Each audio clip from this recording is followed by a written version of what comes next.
Salut à tous et à toutes, bienvenue dans le Grand Journal, votre espace de clarté dans un monde en mouvement. Je suis Erlich Dorelas. Au-delà des titres spectaculaires et des polémiques, nous allons explorer ce qui compte vraiment, les décisions, leurs conséquences et ce qu'elles signifient pour vous. Pour se comprendre, c'est déjà agir. Le Grand Journal commence à l'instant, depuis le studio de Swag Radio, dans la capitale des grandes écoles du monde, Boston, Massachusetts. Swag Radio, l'énergie, le flow, l'attitude. Alexandre Payne, Swag Radio. Côté Swag Radio, 24 heures sur 24. Swag Radio, le son qui swag. Tout de suite, voici les infos. La semaine dernière, les États-Unis ont lancé des frappes contre les sites militaires situés sur l'île de Karg, dans le sud de l'Iran. L'île de Karg abrite le principal terminal d'exportation de pétrole de l'Iran. Washington affirme qu'il pourrait prendre pour cible les infrastructures pétrolières de l'île si l'Iran maintient le détroit d'Ormuz fermé aux navires américains et à ceux de ses alliés. Au moins 20% de l'énergie mondiale transite par cette voie navigable stratégique. Plus d'informations depuis Yaz, avec le correspondant de CGTN News dans ce grand journal. Après plusieurs attaques contre diverses villes en Iran, les États-Unis ont décidé de frapper l'une des îles stratégiques de l'Iran dans le golfe Persique. L'île de Karg est la principale plaque tournante du pays pour l'exportation de pétrole brut. La population de Karg, qui compte moins de 10 000 habitants, est principalement composée de travailleurs du secteur pétrolier et de personnel militaire. À la suite de cette attaque, le président américain Donald Trump a déclaré que seuls des sites et des installations militaires avaient été visés. Cette attaque a été interprétée comme un avertissement sérieux adressé à l'Iran suite à la récente fermeture du détroit d'Ormuz. La fermeture du détroit d'Ormuz a fait bondir les prix mondiaux du pétrole brut dans les 3 chiffres. La hausse mondiale des prix du gaz naturel exerce également une pression accrue sur l'administration Trump. La fermeture ne se limite pas aux combustibles fossiles. Une quantité importante de marchandises non pétrolières transite également par Ormuz. Les pays de la région effectuent la majeure partie de leurs échanges commerciaux par cette voie navigable. À lui seul, l'Iran exporte ou importe 20 millions de tonnes de marchandises par mois via le golfe Persique. Si l'on ajoute les quelques 80 millions de tonnes de marchandises échangées par les autres pays du golfe Persique, ce sont environ 100 millions de tonnes de marchandises non fossiles qui transitent chaque mois par le détroit d'Ormuz. La question est maintenant de savoir ce qu'il adviendrait des exportations de pétrole iraniennes si les États-Unis ou Israël décidaient d'attaquer les installations pétrolières de Karg. L'Iran dispose du port maritime de Jousk, situé en dehors du détroit d'Ormuz. Jousk est capable d'exporter entre 1 et 1,5 million de barils de pétrole par jour. Une éventuelle décision des États-Unis de punir l'Iran en frappant ses infrastructures pétrolières et gazières pourrait mettre à rude épreuve le secteur énergétique mondial. S'ils étendent la guerre aux infrastructures énergétiques, l'Iran attaquera tous les ports, les entreprises américaines et les banques des pays arabes voisins. S'ils commettent une telle erreur, ils ouvriront la voie à une action plus large de la part de l'Iran. Le Fonds monétaire international a mis en garde contre le fait qu'une hausse de 10% des prix mondiaux du pétrole brut pourrait augmenter l'inflation mondiale de 0,4%. La hausse des risques liés aux primes d'assurance, conjuguée aux importants frais de surestarie dus à l'immobilisation des pétroliers dans le golfe Persique, pourrait très bientôt faire grimper les prix du pétrole au-delà de $200 le baril. L'Iran affirme contrôler entièrement le détroit d'Ormuz et autoriser le passage de tous les navires de son choix. Néanmoins, aucun navire ou pétrolier appartenant aux États-Unis, à Israël ou aux pays arabes abritant des bases militaires américaines ne peut pour l'instant le franchir. Alors que les États-Unis et Israël ont sporadiquement attaqué les dépôts d'énergie et de carburant iraniens, si de telles attaques visaient à détruire les installations pétrolières et gazières du pays dans le sud, cela pourrait avoir des conséquences dramatiques tant sur le secteur énergétique mondial que sur la stabilité régionale et internationale. La fermeture du détroit d'Ormuz a déjà bouleversé le commerce mondial du pétrole, mais une nouvelle menace plane. Le détroit de Bab el-Mandeb pourrait lui aussi être fermé, ce qui mettrait l'économie mondiale face à un nouveau choc majeur. Écoutons les détails avec le confrère de TVA Nouvelles dans ce grand journal. Cette fermeture du détroit d'Ormuz, c'est déjà une catastrophe pour le commerce mondial du pétrole, mais l'économie risque maintenant de subir un autre coup dur comparable, la fermeture du détroit de Bab el-Mandeb. Commençons par nous situer. Voyez la carte, il s'agit d'un étroit passage d'à peine 30 km de large qui sépare la péninsule arabique de l'Afrique entre le Yémen et le Djibouti. Tous les navires qui doivent transiter le canal de Suez n'ont pas le choix de passer par Bab el-Mandeb. Le détroit a beau être situé à plus de 2200 km de l'Iran, il n'est pas à l'abri d'une fermeture. Pourquoi? C'est à cause de la présence des rebelles Houthis qui contrôlent une partie du Yémen. Ces Houthis, dis-je bien, sont des alliés de l'Iran, un proxy pour utiliser un mot à la mode par les temps qui courent. Ils s'étaient montrés plutôt discrets depuis le début du conflit, mais il y a 4 jours, leur chef a dit que ces combattants étaient prêts à lancer des offensives pour soutenir l'Iran. Et leur première action, ce serait d'imposer un blocus dans le détroit de Bab el-Mandeb. Même si les Houthis ne disposent pas de la même force de frappe que l'Iran, leur capacité de nuisance est importante. D'ailleurs, depuis 2023, il leur arrive à l'occasion de s'attaquer à des navires marchands liés à Israël qui s'aventurent dans le détroit de la mer Rouge. Si cette menace se matérialise, l'économie mondiale va devoir composer avec le blocage simultané de 2 de ces détroits les plus stratégiques. On sait que le détroit d'Ormuz sert majoritairement au transit du pétrole et du gaz, mais celui de Bab el-Mandeb, il est crucial pour le commerce d'une plus grande variété de produits, notamment de la nourriture et des appareils électroniques. C'est 12 du commerce maritime de la planète qui transite par Bab el-Mandeb. Alors, vous imaginez les impacts, et ils se font déjà sentir. De grosses compagnies maritimes, notamment Maersk et Hapag-Lloyd, ont décidé de ne plus emprunter ce passage parce qu'ils le jugent trop dangereux. Alors, résultat, les navires qui font la liaison entre l'Asie et l'Europe doivent maintenant contourner le continent africain, ce qui allonge le trajet de 12 à 15 jours. Bien sûr, ça augmente aussi les coûts, une facture qui, sans surprise, finit par être refilée aux consommateurs en bout de ligne. En 2021, le monde avait eu une bonne idée de ce que signifie la perte d'un accès au canal de Suez.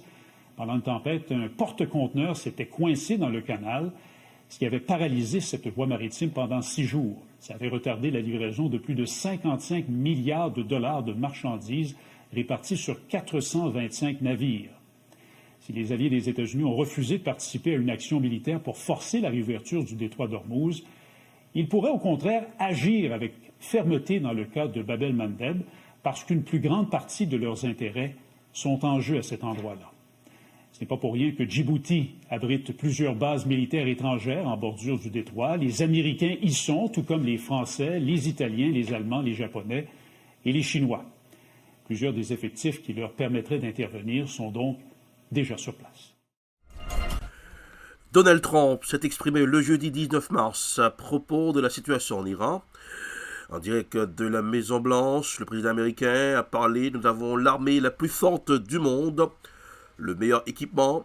Les missiles tirés depuis l'Iran ont été interceptés par nos équipements. » Écoutons le président américain, Donald Trump, au micro de la presse. La guerre est bientôt finie. Alors pourquoi le Pentagone demande-t-il 200 milliards de dollars supplémentaires pour cette guerre? Eh bien, il y a beaucoup de raisons. Et c'est plus que ce qui se passe en Iran, d'ailleurs. C'est un monde très difficile dans lequel nous vivons. Et l'équipement militaire, la puissance de ces armes, vous ne pouvez même pas l'imaginer. Pourrait détruire des choses extrêmement rapidement. Mais sachez-le, j'ai reconstruit notre armée pendant mon premier mandat. Et Biden n'a pas réussi à retirer les troupes de l'Afghanistan. Il a été trop paresseux de le faire. Et ce qui a été acheté sous Biden, c'était beaucoup moins que ce que moi j'ai fait pendant mon mandat. Nous avons beaucoup de munitions à notre disposition, énormément de munitions. Mais beaucoup a été donné à l'Ukraine. Biden a donné 350 milliards de dollars ainsi que d'équipements à l'Ukraine. Mais fort heureusement, nous avons énormément d'équipements dans notre armée, des munitions tout particulièrement. Nous en avons donc beaucoup et nous essayons de les conserver parce qu'on n'en a pas forcément besoin pour l'instant. Mais Nous sommes en train de reconstruire notre production d'équipements militaires. Et Pete m'a épaulé là-dessus. Le général également, moi-même, tout le groupe, à vrai dire, nous avons travaillé là-dessus. Nous sommes en train de reconstruire des usines, 5 ou 6 qui sont en construction d'ailleurs et qui se construisent très vite, puisque nous avons une réunion difficile avec eux. Nous leur avons dit, nous avons acheté à hauteur de 50 milliards de dollars chez eux, chez ces entreprises. Et à présent, ils construisent des entreprises à une vitesse phénoménale, comme jamais vu auparavant. Donc, tout va bien, mais nous voulons continuer à nous améliorer. Et donc, même quand j'avais reconstruit l'armée et ensuite Biden a tout fait capoter, il n'a rien fait de son côté. Si on écoute les démocrates, ils ne veulent même pas avoir d'armée. Et vous voyez maintenant à quel point c'est important d'avoir une armée de nos jours. Mais nous avons l'armée la plus forte du monde, le meilleur équipement, et de loin. Vous avez 114 missiles très sophistiqués. Et chacun de ces missiles qui ont été lancés depuis l'Iran ont été interceptés par nos équipements, notre armée. Donc c'est un petit prix à payer pour garantir que nous restions toujours gagnants dans ce conflit. C'était le président américain Donald Trump. La guerre au Moyen-Orient, les Israéliens ont éradiqué la moindre chance de dialogue avec l'Iran. Une escalade qui ferme la porte à la diplomatie. La guerre au Moyen-Orient franchit un nouveau seuil critique alors que les tensions entre Israël, l'Iran et leurs alliés régionaux s'intensifient. Plusieurs analystes et responsables politiques s'accordent sur un constat alarmant. Les perspectives de dialogue avec l'Iran semblent désormais quasi inexistantes. Écoutons les détails sur BFM TV dans ce grand journal. Tant qu'il y aura quelques missiles balistiques et tant qu'il y aura le régime, quel que soit son niveau de représentation, la menace existera. Voilà.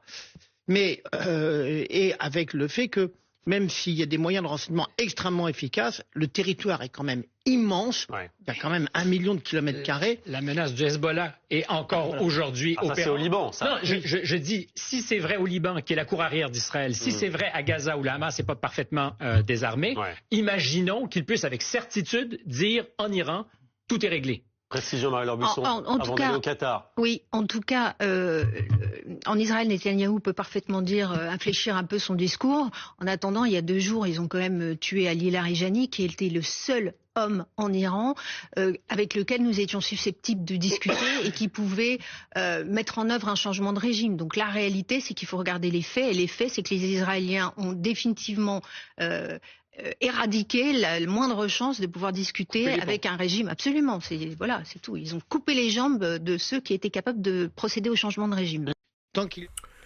Israël et l'Iran échangent des frappes à l'occasion du Nouvel An persan. Alors que la guerre secoue les marchés de l'énergie, des frappes ont été constatées autour de la capitale iranienne, Téhéran, alors que des explosions ont été entendues à Jérusalem-Est, avec des sirènes et des barrages retentissants dans toute la ville. Le récit est signé Euronews dans ce grand journal. Israël et l'Iran ont échangé de nouvelles frappes aériennes tôt vendredi dans un conflit qui continue de secouer l'économie mondiale et fait craindre un embrasement plus large au Moyen-Orient. Israël a visé Téhéran où des explosions ont été entendues en pleine période du Nowruz, le nouvel an persan. Au même moment, des détonations étaient également signalées à Jérusalem. Ce regain de tension fait craindre une extension du conflit, notamment vers les pays voisins de l'Iran, comme l'Arabie Saoudite. Selon Human Rights Activist News Agency, le bilan en Iran dépasse désormais les 3100 morts. Depuis le début du conflit, 15 personnes ont été tuées par des tirs de missiles iraniens en Israël. 4 autres victimes sont également décédées en Cisjordanie après une frappe. Au moins 13 militaires américains ont aussi perdu la vie dans ces attaques. Ces nouvelles violences interviennent au lendemain d'un engagement d'Israël à ne pas viser un gisement de gaz stratégique en Iran. Le Premier ministre Benyamin Netanyahou a affirmé que son pays avait agi seul concernant cette opération. À Dubaï, de fortes explosions ont été entendues ce vendredi matin alors que les défenses aériennes interceptaient des tirs au-dessus de la ville.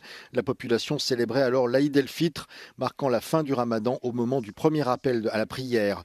Plus largement, les Émirats arabes unis, le Koweït, l'Arabie saoudite et Bahreïn ont tous signalé des attaques de missiles ou de drones ce vendredi, illustrant le risque d'un conflit qui s'étend désormais à toute la région.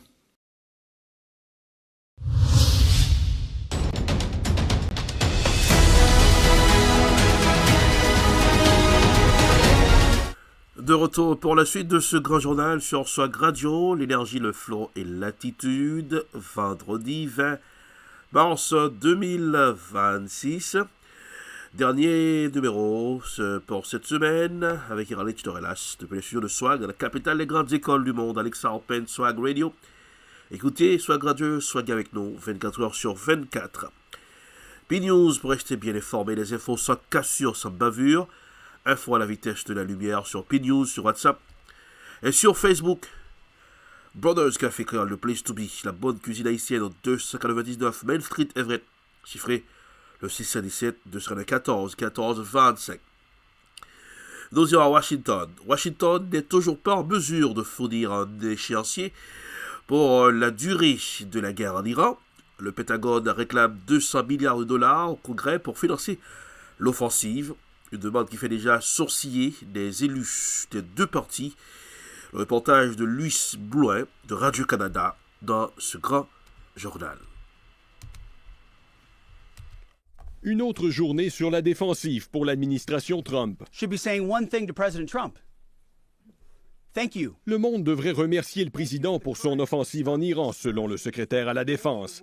Washington doit maintenant défendre la facture salée qui vient avec. It takes money to kill bad guys. Il faut de l'argent pour tuer les méchants, lance Pete Hegseth. Le Pentagone a demandé à la Maison-Blanche de faire approuver un budget de 200 milliards de dollars par le Congrès afin de financer son effort de guerre. C'est plus que ce que les États-Unis ont dépensé pour aider l'Ukraine depuis l'invasion russe en 2022. Selon des estimations, la guerre au Moyen-Orient coûte de 1 à 2 milliards de dollars par jour à Washington. C'est un monde instable, affirme le président, qui tente de justifier l'ampleur de la somme. Un petit prix à payer pour rester au sommet, dit-il. Avec des coûts qui risquent d'augmenter de manière exponentielle et sans échéancier clair, cette somme passe mal au Congrès, même chez des républicains. The people in Alaska are asking me. Les gens me demandent combien de temps ça va durer. Aurons-nous des soldats sur le terrain? Combien ça va coûter? Explique cette sénatrice républicaine. Ce sera très coûteux, à commencer par les vies américaines, prévient ce sénateur démocrate. Pendant ce temps, le prix à la pompe a augmenté de 27 % pour les Américains depuis le début de la guerre. Pour tenter d'apaiser la flambée des prix, Washington songe à lever ses sanctions sur le pétrole iranien déjà en mer. We will be using the Iranian barrels against the Iranians to keep the price down. Au 20e jour de la guerre en Iran, l'issue n'est toujours pas claire pour les États-Unis. Seule certitude, Donald Trump doit justifier un conflit qui s'étire, qui fait mal au portefeuille des Américains et dont la facture faramineuse gonfle de jour en jour. Ici Louis Blouin, Radio-Canada, Washington.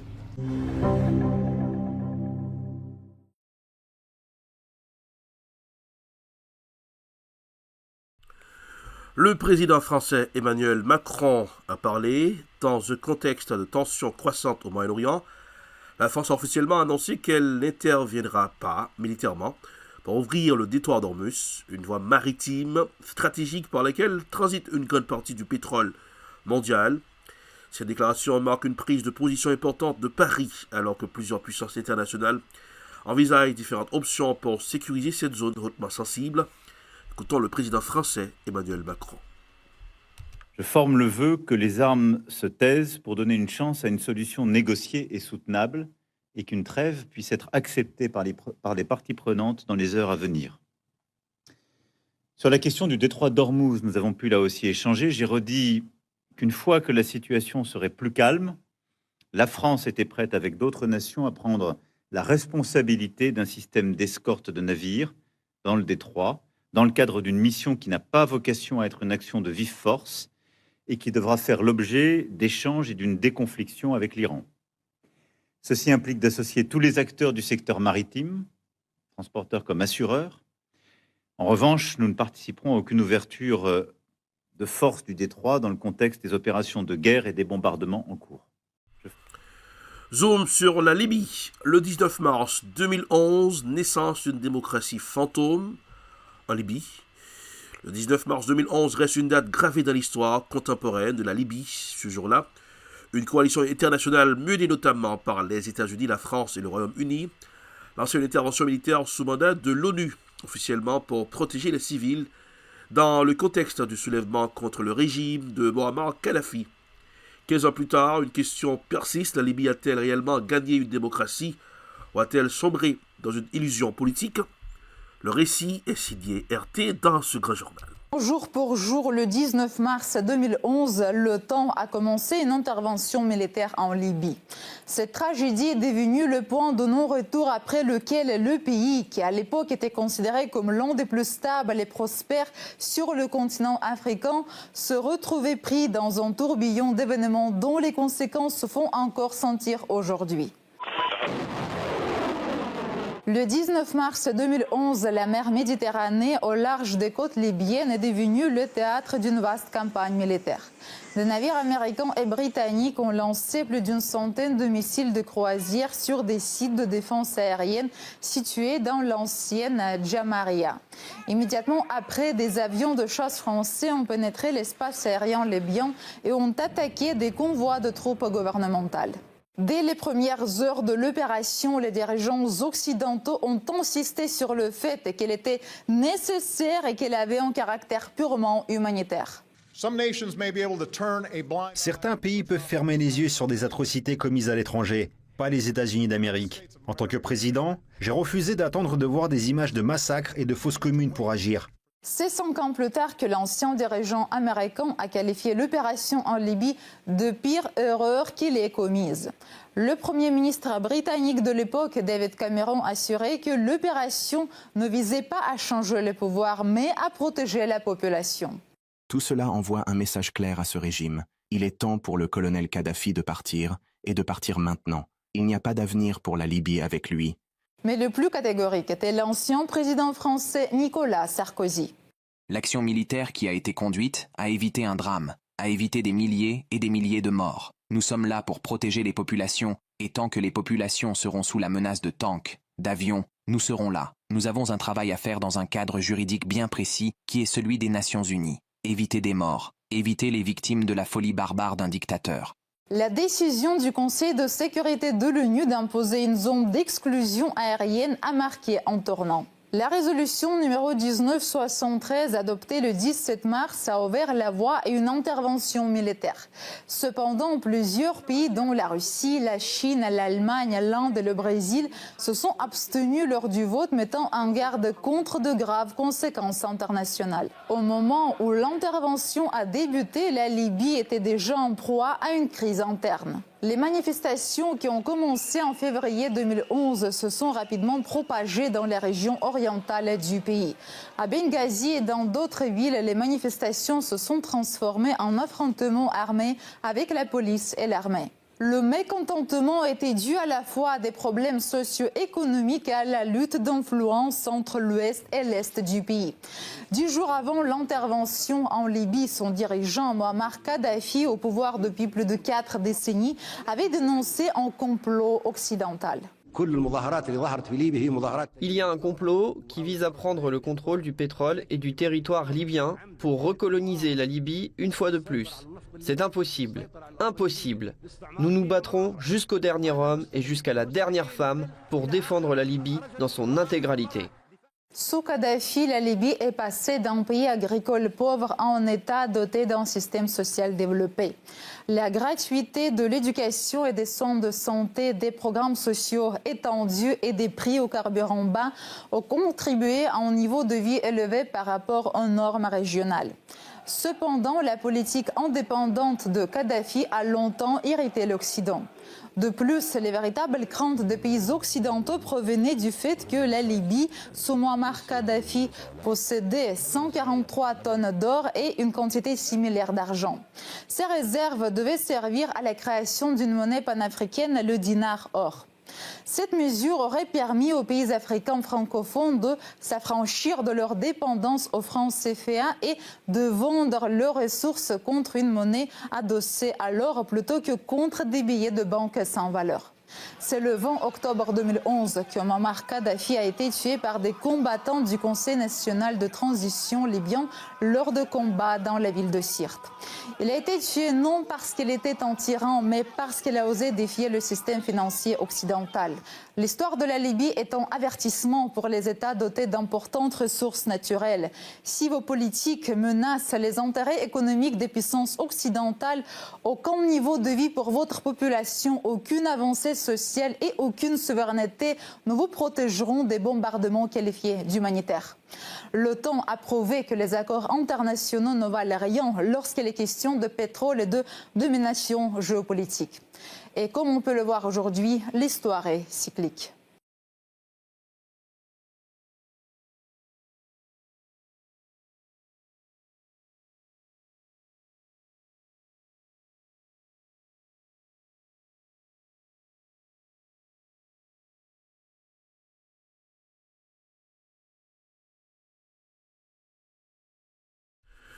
Nous irons en Haïti dans ce grand journal. Pourquoi Jacques Adair a-t-il révoqué au DDO Pierre Espérance, une décision qui fait polémique, une nouvelle controverse secoue la sphère politico-administrative et des droits humains en Haïti. La décision attribuée à Jacques Adair, révoquée à la DDO, Pierre Espérance, figure bien connue du secteur des droits humains, suscite de nombreuses interrogations et réactions de l'opinion publique. Écoutons Pierre Espérance au micro de la presse. Changement. Jacques Adair. Oui. Ça, on va bien changer. Donc, il y a un peu de liens, je estime que c'est un monde qui a fait un bon travail au niveau de la ville. Ah, ok. Jacques Adair prend tête direction départementale police ouest le 12 décembre 2025. Il fait 3 mois, 5 jours dans cette DDO. Et Jacques Adair sont un policier qui ont une réputation et qui travaille et puis qui parle en connivence avec bandits. Mais depuis qu'il vient dans cette DDO, il y a des problèmes. Et pour absence d'efficacité et puis indiscipline. Et indiscipline, c'est parce qu'il n'a pas respecté les CPI hiérarchiques, c'est le monde qui a invité la réunion. La réunion doit inviter à 10h, il doit arriver à 10h30 ou bien 11h, mais il ne va pas venir du tout. Ouais. Pourquoi nous observons le travail de la police en pile, ce n'est pas le monde qui vient raconter nous. Il n'a pas respecté ces pays hiérarchiques, et puis il fait un peu de détails. Je suppose que nous, de temps en temps, dans le kiosque là, les petits journalistes pour dire Jacques Adair met pied à la terre. Et c'est vrai, il met pied à la terre une fois, et à part des petits travail médiatique qu'il fait avec l'équipe journalistique, il était allé dans la zone réelle vague, et marché Salomon, et puis laissé un bandit tirer sur la machine. Jacques Adair a une absence d'énergie, il manque d'énergie, il est effacé et il n'a pas exécuté le plan ou bien l'ordre qui est au Bali. La police a son corps qui est hiérarchisé. Moi, je pense que pour tout le travail qu'il fait depuis le policier, il faut qu'il encadre. Et n'importe qui est capable de passage à vide la caillou. Même bien on joue au football. Et qui donc il des bons encadrements pour accompagner lui et s'il est capable de récupérer l'énergie pour ne pas oublier et pour le capable de continuer des pays. Mais le changement doit être fait à temps par rapport avec ça, RND a vu, constaté et. Laissons Haïti, direction la RDC, la République démocratique du Congo. Le procès de l'assassinat de Lumumba fait débat. La justice belge a décidé de traduire en justice un ancien diplomate âgé de 93 ans. Le récit est signé Africa News dans ce grand journal. Un procès en Belgique retient l'attention en République démocratique du Congo. Un ancien diplomate belge soupçonné d'avoir participé à l'assassinat du Premier ministre congolais Emery Patrice Lumumba a été renvoyé en jugement. Étienne Davignon était un jeune diplomate en poste au Congo au moment de l'assassinat en 1961. Beaucoup ici estiment que cette décision aurait dû être prise depuis longtemps. La vérité historique, la vérité judiciaire doit pouvoir permettre à ce que le Congolais et le monde entier puissent connaître le vrai problème qui s'est passé pour que finalement Lumumba soit assassiné par le colon. Mais je pense aussi qu'il y a aussi les implications que nous devons aussi resserrer, notamment le Congolais qui était peut-être impliqué dans ce dossier. Patrice Emery Lumumba a conduit le Congo à l'indépendance en 1960 et a été tué quelques mois plus tard lors des troubles politiques. Sa famille réclame justice depuis 2011. C'est le gouvernement belge et ne sont que les exécutants. Donc ce n'est anormal, 105 ans après, quand la famille de Lumumba réclame que la justice soit faite, on vient nous exhumer un vieil dossier. Et le pauvre, il est à la porte de sa sortie de vie. Qu'est-ce qu'il va faire? Même s'il accepte que oui, j'étais le commanditaire, qui l'avait envoyé.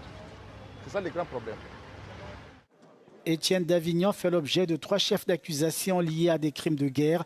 Il est le dernier suspect de l'assassinat d'Emery Patrice Lumumba encore en vie. Son procès pourrait démarrer en 2027. La décision du tribunal belge de traduire en justice cet ancien diplomate âgé de 93 ans constitue une avancée rare vers la reconnaissance des responsabilités pour les exactions commises à l'époque coloniale. Pour de nombreux Congolais, elle répond à l'appel en faveur de la justice concernant l'assassinat d'Emery Patrice Lumumba.